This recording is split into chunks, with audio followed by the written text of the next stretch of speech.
Hi guys, I'm Fe and welcome back sa aking YouTube channel.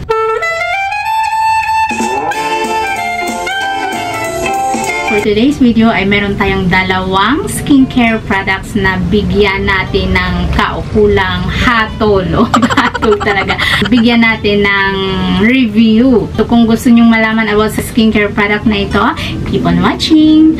Bago pa lang lahat, if you're new to my channel at kung nagustuhan nyo aking content, don't forget to subscribe and click notification bell para updated ka every time na meron akong upload na mga bagong videos. So siguro nakita nyo naman sa aking title na ang aking bigyan ng honest review ngayon ay yung facial toner. Actually guys, ikukumpara ko silang dalawa. Bibigyan ko kayo ng idea kung ano yung mas nababagay sa inyong skin type.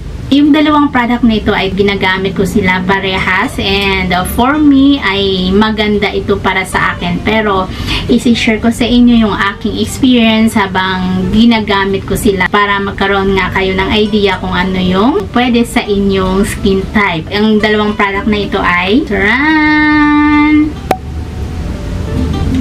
Ito yung Thayer's Facial Toner and Sam by Me na Yuha Niacin Brightening Toner. Ito yung bibigyan ko ng honest review guys. Ikukumpara ko sila kung ano yung mas maganda sa kanilang dalawa. Ito bang kay Thayer's o ito bang Yuha Niacin na Brightening Toner. Unahin natin itong kay Thayer's na Facial Toner. Alam naman natin guys na brand na Thayer's is sobrang kilala na siya. Alam ko maraming gumagamit ng facial toner na ito. Ito ay since 1847 pa. Tingnan nyo guys. O, yan o. 1847.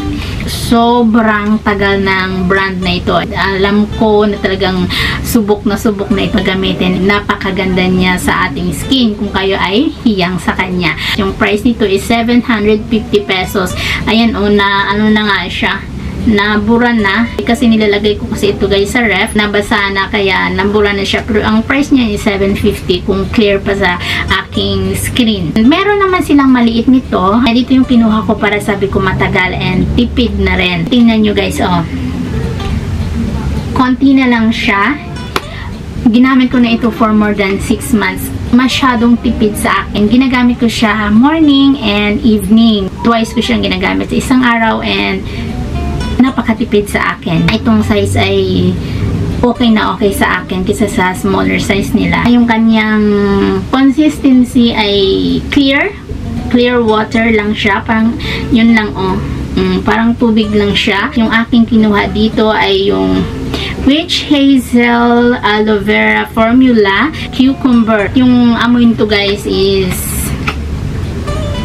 as usual cucumber, and alam naman natin na yung amoy ng cucumber is napaka-mild and talagang nakaka-relax. For me, ang amoy ng cucumber is nakaka-relax. Lalo na kung yung gagamitin natin ay yung fresh na cucumber. Yung gumagamit ako minsan yan guys, pag meron kami cucumber sa ref, yung nilalagay ko sa aking mata, tinatabon ko dyan. Nakaka-relax talaga siya. Sobrang lamig. Maganda siya. Kaya okay na okay sa akin itong formula na ito. Actually, marami silang scent.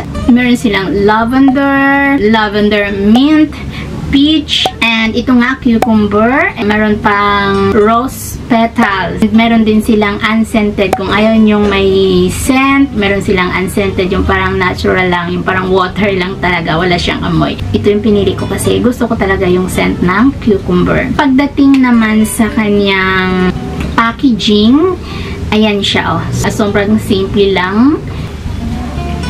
Diyan nakalagay ang kanyang mga kiniklaim lahat, yung mga ingredients.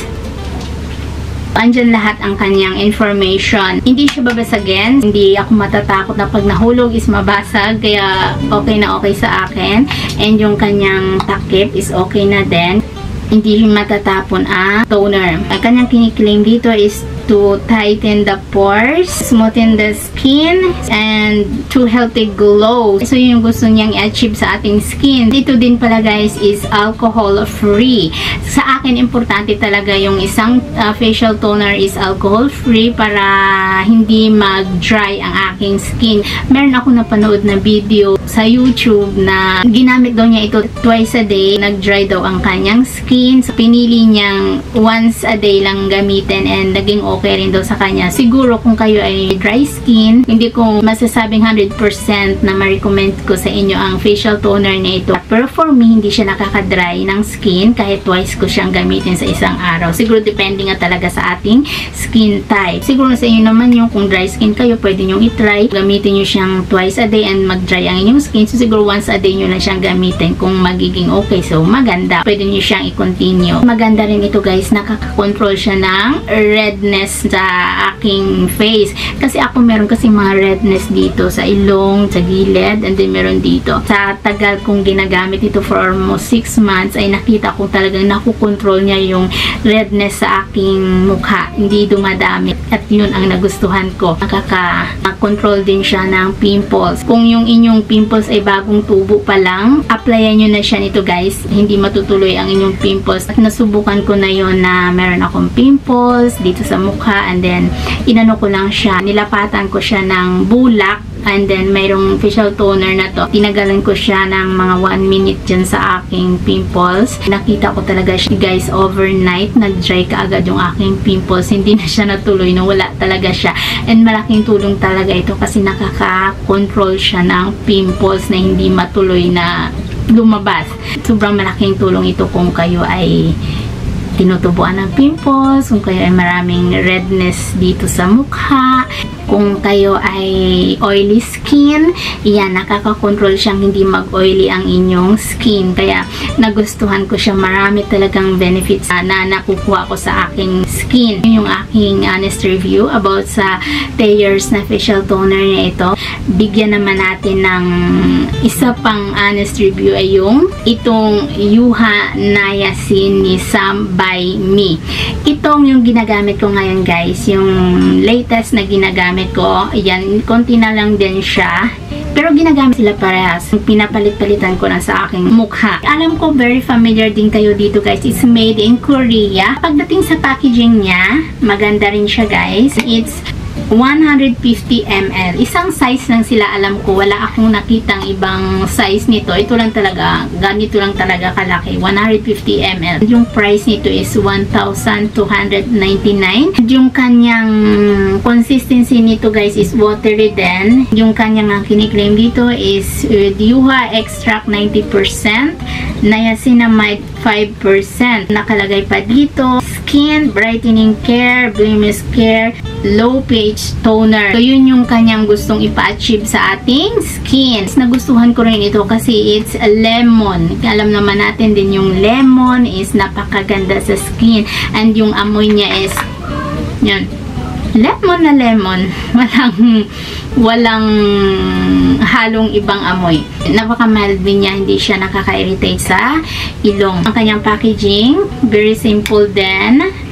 Color yellow, nakalagay lahat dyan yung kanyang kiniklaim, yung kanyang ingredients, at yung direction niya kung paano gamitin. Lahat ng information ayan dito sa packaging. Bali, ang packaging niya ay same lang din sa Thayer. Based on my experience, habang ginagamit ko ito ay talagang nakaka-brighten siya ng skin. Kung kayo ay maraming blemishes sa mukha, meron kayong mga melasma, perfect na perfect itong kay Yuha Niacin Brightening Toner kasi nakaka-control siya ng melasma, nakaka-control siya ng blemishes, ganun din sa pimples, nakaka-control din siya. Hindi tatagal ang pimples sa inyong mukha, talagang mawawala agad, magda-dry siya. For me guys, same lang yung effect nito sa akin, yung kay Thayers at yung kay Yuha Niacin na facial toner. So, walang pinag-iba. Yung pinag-iba lang is sa price at saka sa laki. Kasi ito is 355 ml at yung price niya is 750 and ito naman is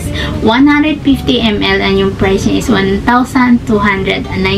So, doon sila nagkakaibang dalawa. Pero yung kanyang benefits na mabibigay sa akin, sa aking skin ay parehas lang. Kaya, dun lang talaga sila nagkakaiba sa price and sa laki. Yun guys, yung aking masishare about sa facial toner na ito. Sana nagkaroon kayo ng idea. Sana nagustuhan nyo ang video na ito. At syempre, kung nagustuhan nyo ang video na ito, don't forget to share and like and thumbs up my videos. And also, don't forget to subscribe my channel. So, in next video guys, bye! Love you all. Bye!